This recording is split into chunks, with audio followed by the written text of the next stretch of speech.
¿Hasta qué punto la ciencia se ha inmiscuido en los asuntos de la naturaleza? A 117 kilómetros del centro de Bogotá, hay un lugar que guarda secretos en una caja negra que se ha ido abriendo a medida que pasan los años. Esta caja es el cerebro, donde se albergan los deseos más oscuros de los seres humanos y al mismo tiempo las maravillas y creaciones del mundo.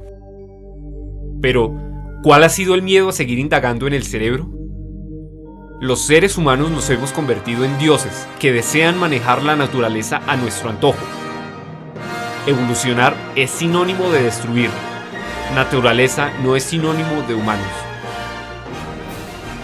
No existen dioses más grandes que los que nos creemos Víctor Frankenstein, creadores de seres fuera de lo natural.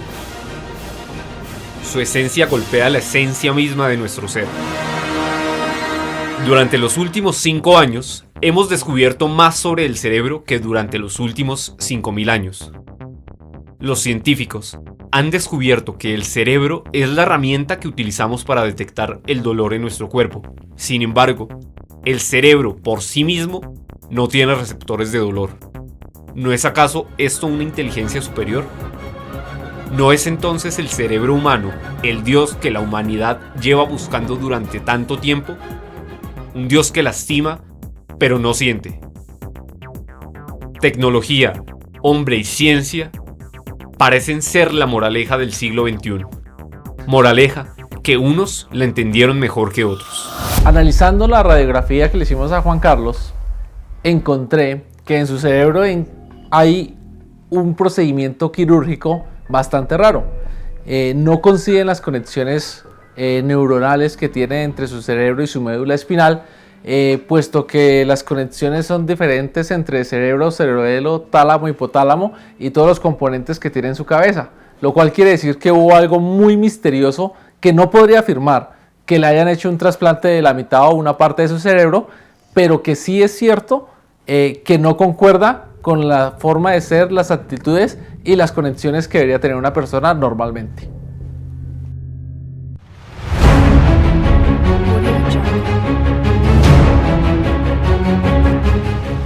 A partir de esa cirugía me cambió la vida. Yo trabajaba como obrero y pues me gustaba la plata rápida, así que nunca le dediqué tiempo al estudio. Trabajaba muy bien, era muy metelón en su trabajo. Él aprendió a manejar la peletizadora, la aglutinadora y la flopladora. O sea, la que hacemos este material, eso es el soplado. El muchacho eso aprendió muy bien, todo lo que yo le enseñé aquí. Pues el día del accidente fue un día pues, bastante traumático. Ese día me encontraba yo trabajando cuando de pronto una de las láminas que yo estaba cortando pues me amputó el dedo índice, pero otra se partió y me pegó en la cabeza. Yo cuando reaccioné fue que salí corriendo hacia la calle. Me encontraba con la cara envuelta en sangre y las manos también estaban llenas de sangre. Ese día trataron de parar varios taxis, pero realmente ninguno nos paró. Después del golpe que tuvo, ya el muchacho ya no me rendía, ya se volvió, y estaba bien hablando con uno y pum, de un momento a otro se desmayaba o se dormía, se iba, le dolía mucho la cabeza, se agarraba la cabeza. Habían épocas que el pelado se agarraba muy fuerte la cabeza y parece que se le fueran los ojos, el muchacho perdía como el sentido, la razón, ya no hacía lo mismo que era antes. Después de la operación de la mano, como a los 2-3 días más o menos se me empezaron los dolores de cabeza, pero ustedes no se los van a imaginar. Eran tan intensos que eran días sin dormir, días enteros. Yo no podía ni siquiera cerrar los ojos, mantenía con la visión nublada. Bueno, después de lo del accidente, cuando empecé a ir al médico y pues que no me atendían o me mandaban para la casa con acetaminofén y del desespero, un día estando haciendo fila para que me atendieran en el Sisbén, me encontré con una señora que llevaba varios días siguiendo y yo ya la había visto haciendo fila en el Sisbén. Me senté con ella y empezamos a hablar, pues como a contarle qué fue lo que contarle parte de mi historia. Inclusive yo le mostré a ella todos los documentos que me habían sacado a mí, toda la documentación tanto de la cabeza como de la mano, todas las operaciones que me hicieron, todos los procesos que pasé. Y entonces pues al ver ella que yo estaba tan desesperado, ella me dio el número de teléfono de un doctor en medicina alternativa y me dijo que él me podía ayudar. Inclusive todavía guardo el teléfono por acá en la billetera, por acá está, todavía en el papelito donde ella me entregó esa noche. Acá tengo el teléfono de ella, mire, acá está, este es. Yo inmediatamente llegué a mi casa, tomé el teléfono y lo llamé. Era tanta mi desesperación en ese momento que yo creo que ese señor pues vio que yo estaba muy desesperado con el dolor de cabeza y me dijo que fuera al otro día. Y yo madrugué al otro día, fui hasta allá. Cuando llegué, pues el sitio no parecía como un hospital, pero pues en ese momento pues realmente yo no desconfié porque pues como era recomendado. Hay que tener en cuenta que hay sitios clandestinos que se dedican a experimentar con estos trasplantes, que son muy peligrosos porque se corre el riesgo de morir. No se conocen que hayan tenido éxitos ni hay casos documentados en el cual se haya podido hacer. El hecho de que sean tan peligrosos y tan riesgosos para la vida humana los hace ilegales. En Colombia hay 6,8 personas por cada millón de habitantes que deciden donar sus órganos una vez haya llegado su muerte. Debido a que solo los riñones, el hígado, el corazón, el páncreas y los pulmones son órganos que pueden donarse, aunque para Juan Carlos la historia rompe limitaciones de siglos de medicina. La fantasía deja de ser irreal en el momento en que un personaje de ficción se vuelve real. La operación fue algo muy sencillo. Yo llegué y fue muy normal. Yo llegué, me entraron al quirófano, me aplicaron anestesia y hasta ahí me acuerdo. Lo que sí, cuando reaccioné, volví en sí, me acuerdo que tenía toda la cabeza vendada. Tenía algo de dolor de cabeza, sentía algunas punzadas, pero más de ahí tenía visión borrosa. Pues para poder retirar como tal un cerebro e implantárselo a otra persona, el procedimiento pues lo primero obviamente pues hay que hacer una apertura del cráneo a un nivel más o menos aquí en la oreja que pues recubra todo la circunferencia del cerebro y después de eso pues empezar a hacer desconexiones en diferentes puntos hasta que desconectes como tal la médula espinal y los diferentes nervios que van por los agujeros del cerebro. Posterior a eso pues ya la implantación pues sería el mismo procedimiento pero a la inversa. El doctor Vladimir Demikov fue uno de los pioneros soviéticos de la cirugía moderna. Comenzó a experimentar con animales en la década de 1940, llegando a su clímax en 1952 al lograr exitosamente el trasplante de un corazón de un perro. Esta operación fue uno de los exitosos logros médicos soviéticos de todos los tiempos. Sin embargo, su experimento más notorio fue el trasplante de una cabeza de un cachorro a un perro. Logró insertar la cabeza de un cachorro a la cabeza de otro perro más grande. Y después de la cirugía vinieron unos cambios. Él empezó a comportarse diferente. para mí dejó de ser como la misma persona. Sus cambios de temperamento, se tornó agresivo en ocasiones. A veces, Sí, pero no tanto. sí, sí. Tanto así que se irrita con mucha facilidad. En la casa, la que siempre había hecho la severa yo. Ay, no, pues sí. Pero ahora, porque se regó la borona del pan ahí en la mesa, eso ya para él es un problema. Y de un momento a otro está triste, como que algo le pasara, como que me angustia y le pregunto, ¿qué te pasa? ¿Por qué estás así? Se queda callado y de un momento a otro entonces ya está de buen humor, Pues, ya se ríe, ya... Pero es que tú no me comprendes. No, tú no eras así. El trasplante que se le realizó a Juan Carlos debió haber traído consigo un cambio también de recuerdos o un trasplante de recuerdos, porque los recuerdos se almacenan en la corteza prefrontal y en el hipocampo respectivamente.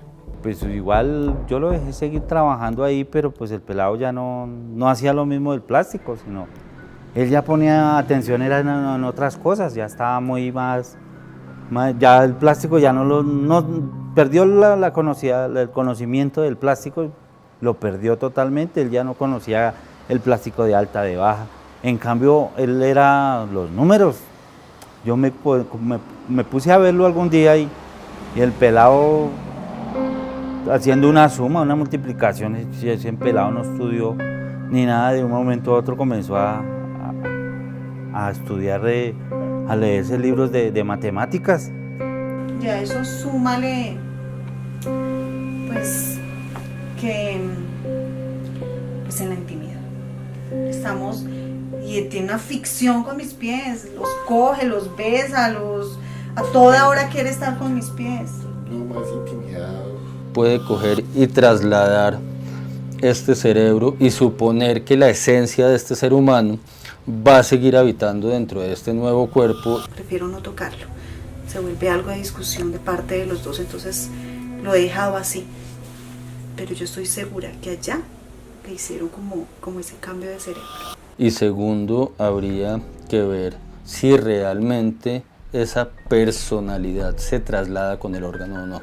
En un momento a otro salía que se iba para donde las esposas, la ex esposa, y él no tenía ex esposa, era casado, una sola novia que tuvo en toda su vida. En un trasplante se trasladan un conjunto de células, tejidos u órganos de una persona a otra. Y solo es posible donar un órgano una vez la persona fallece.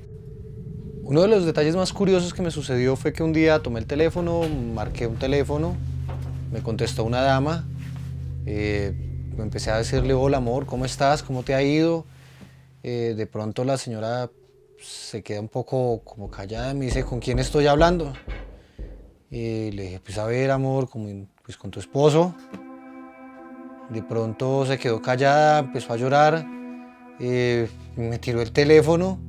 En ese momento me di cuenta de que pues, mi esposa estaba en la cocina realizando el almuerzo.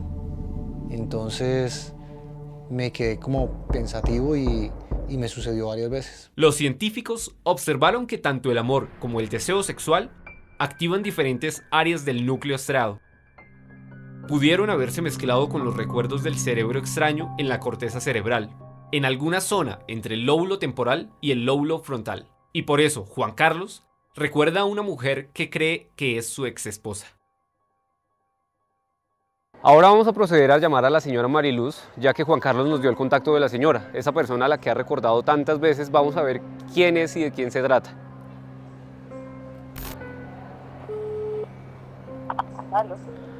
Aló, buenas tardes, ¿la señora Mariluz?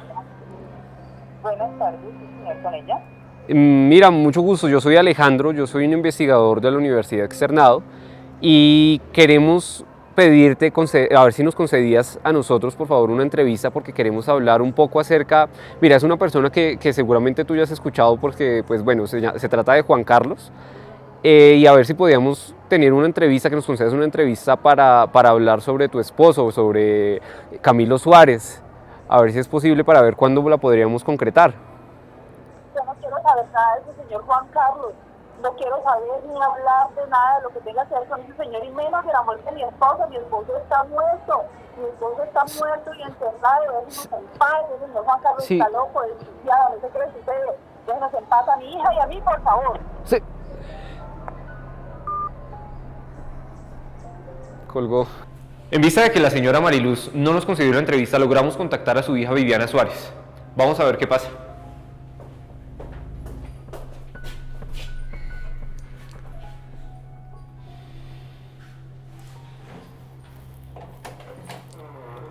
Buenas tardes, Viviana. Mira, mucho gusto, soy Alejandro. Contigo hablamos hace un rato para la entrevista. Sí, ¿podemos pasar o cómo podríamos hacer la entrevista? Pasa. Recibimos la noticia de que lo habían encontrado casi 3 meses después de su desaparición. A mi mamá la llamaron de medicina legal y ahí le avisaron que habían encontrado lo que se presumía era el cuerpo de mi papá, porque pues al parecer no estaba muy reconocible, pero tenía la identificación de mi papá. Un recorte del periódico donde estaba el nombre de mi papá. Y bueno, ahí ya uno hubo dudas de que mi papá no iba a volver y que ya estaba muerto.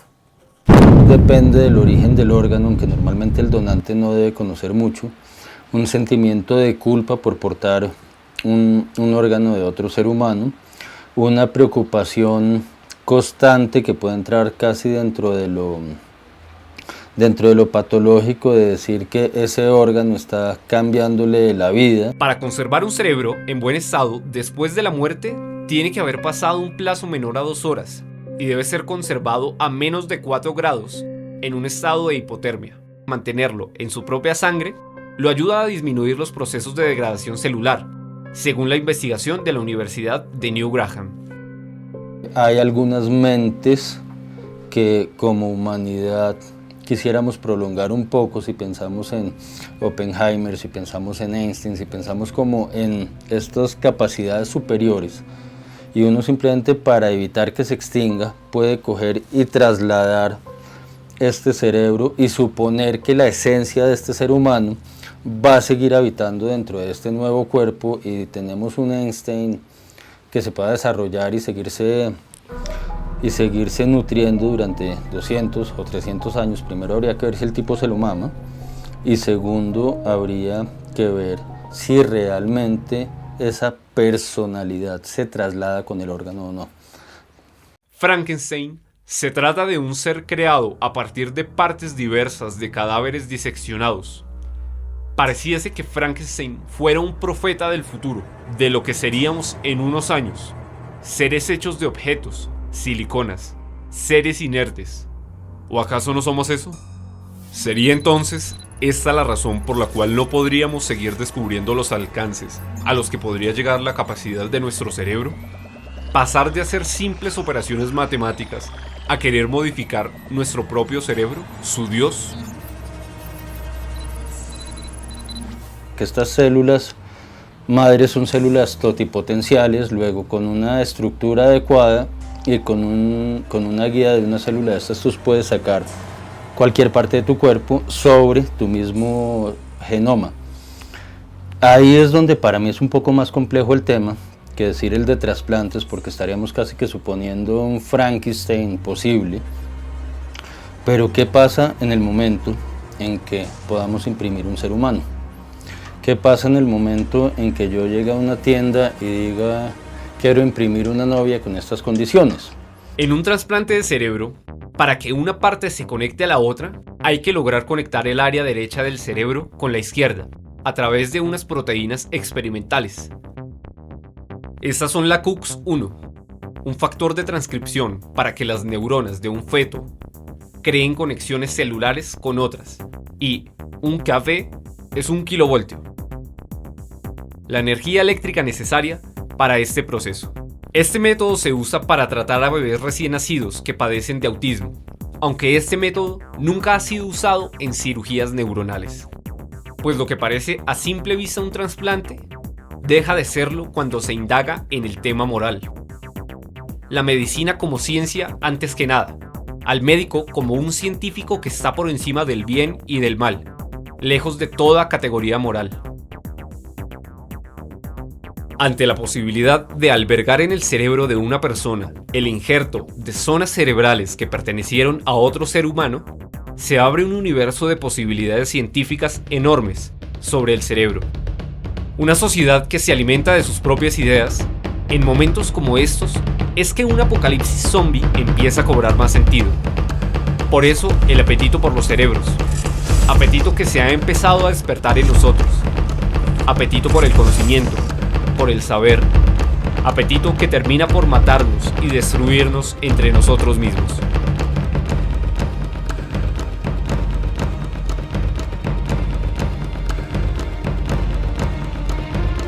No importa cuántas veces intentemos evolucionar.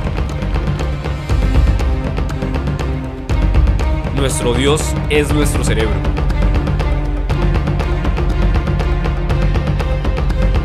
El único capaz de cometer las peores atrocidades de la humanidad, pero también capaz de crear los más complejos sistemas. El ser humano, en su intento por volverse un dios, no se da cuenta que su verdadero potencial de evolución está en el propio cerebro. Es el centro de conexiones, protagonista de toda ingeniería que descubrió cómo trasplantarse a sí mismo. Sin él, no existiría lo que hoy es nuestro propio Dios. ¿Está grabando? Sí. Listo. Bueno, con la ayuda de Juan Carlos, pues estamos aquí en Iconoso, ya estamos cerca de averiguar la dirección de la clínica clandestina y ya debemos estar muy cerca, pero vamos a comprobar por fin si todos los testimonios que hemos escuchado son verídicos. Vino para ir a donde el doctor Mora. Señor. ¿Sí? Carlos Mora, sí señor. Ahí a la derecha, ¿En esas rejas de acá? ¿Allá? Ah, entonces... ¿En la esquina? Listo, gracias. ¡Milagro! Muchísimas gracias, Benino. Que esté bien. Hasta luego. Carlos, por favor, le puedes poner la cámara escondida, Alejandro. Mucho cuidado, en serio. Colócale el micrófono escondido, por favor. Cualquier cosa nos dices. No gritan. ¿Se ve algo? ¿Se ve algo? No. Perfecta la cámara escondida, perfecta, muchachos, perfecta. Bueno, muchachos. Listo, no te vas, cualquier cosa, nos avisas, miremos ya todo está, escúchanos, todo. Sí. ¿Se escucha el sonido, Cami? Sí, ¿te vas a despedir de mí o...? Chao, mi amor hermoso. Te amo muchísimo. Chao, cualquier cosa. No creo que Chao, muchachos. Espérense. ¿Es esa ella? ¿Es esa puerta de allá? Okay, Sí, es esa. Listo. Les digo que al fondo. Listo. Sí, está la... Nos vemos. Vale, chao. Chao. Este muchacho acá se Chao, verá. muchachos. Déjame ver qué estamos viendo. ¿Me puedes acercar?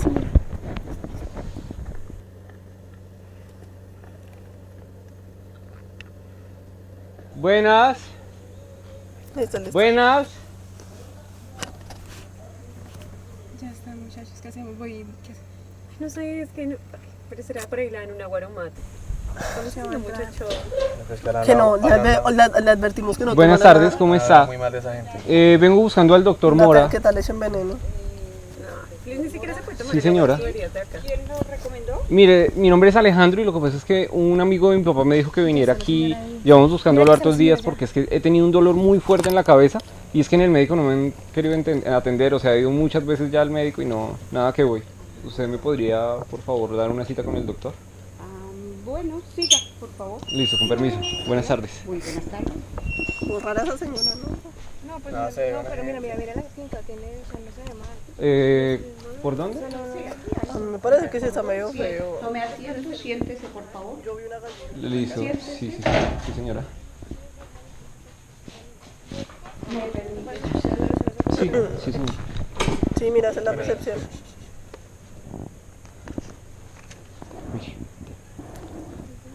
Ya, Alejandro, chao. Sí, señora. Listo. Doctor, sí, yo que manejo tan. Un paciente. Muchachos, esto no tiene ni cero, pero cero pinta de hospital. No, esto no tiene pinta de hospital, es una mierda. Le devuelvo la cédula. Listo. Espera un momento, por favor. Listo. El doctor lo atiende. Listo, sí, señora, gracias. ¿Por qué no vas y miras las puertas? Ve y mira las puertas. No, pero ¿por qué no le hacemos O sea, esto tiene cero pinta de hospital. ¿Se va a parar? Sí, se paró. Va a mirar la sopa. Mucho huele terrible aquí. ¿Será que ella es el quirófano? Ay, fue puta. Sí, buenas tardes. ¿Cómo está? Sí, señor. ¿Usted es el doctor Mora? Sí, señor. mucho Buenas tardes, gusto. ¿cómo Buenas está? tardes. Siga, don Alejandro. Permiso. Siga, por favor. Sí, señor. Buenas tardes. Buenas tardes. Siéntese, por favor. Sí, con permiso.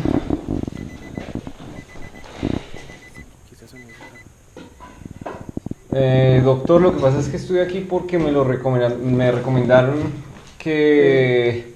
¿Quién me lo recomendó? Es un amigo de mi papá. Yo sé que ha sido paciente suyo, doctor. Bueno, mejor dicho, lo que pasa es que me estaba doliendo muchísimo la cabeza. Sí, señor. Yo ya fui al médico, pero es que no... usted sabe cómo es el CISBEN y eso. Sí, no me han querido dar la cita.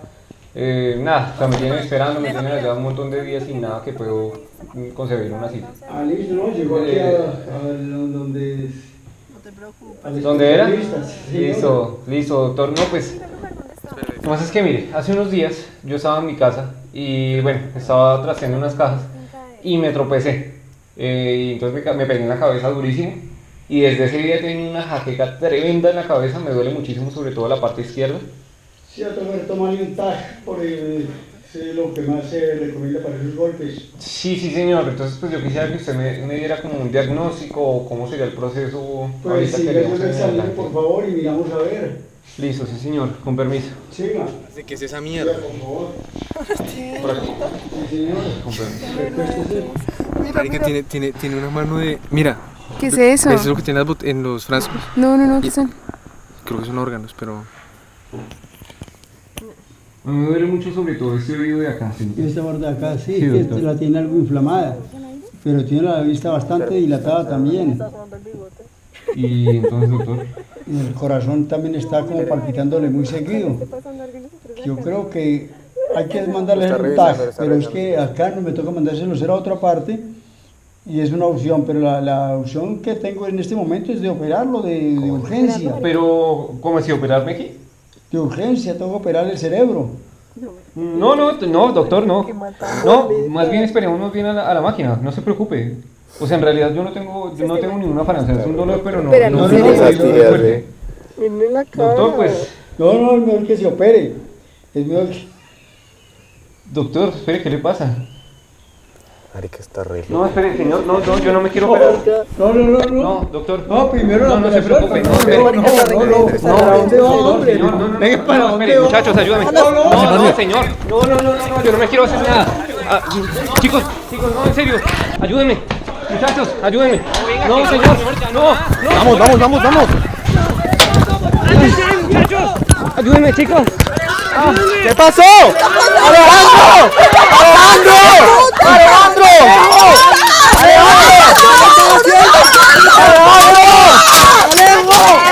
¿Qué está haciendo? ¡Alejandro!